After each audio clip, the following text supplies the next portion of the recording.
obvious that you want me, but I said I would want myself. Let me please believe it. I'll put you to hell.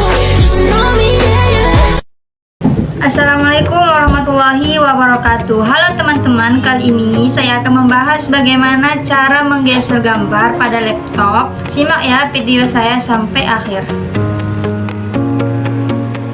Begini cara menggeser logo atau gambar pada laptop teman-teman. Terlebih dahulu saya akan membuka Word-nya dulu ya teman-teman. Nah, saya akan mencontohi logo ini.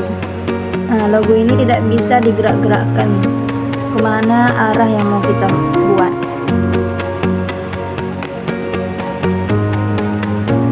Jadi bagaimanakah cara untuk menggeser gambar logo ini? Dengan cara kita klik gambarnya, setelah itu kita klik yang di samping gambar itu. Nah, lalu kita klik yang di tengah ini teman-teman. Hanya seperti itu caranya teman-teman. Nah, sudah digeser kan teman-teman? Mudah kan teman-teman?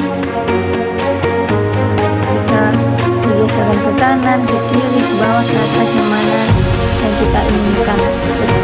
Terima kasih teman-teman yang telah menyimak video saya sampai akhir. Sekian dari saya. Wassalamualaikum warahmatullahi wabarakatuh.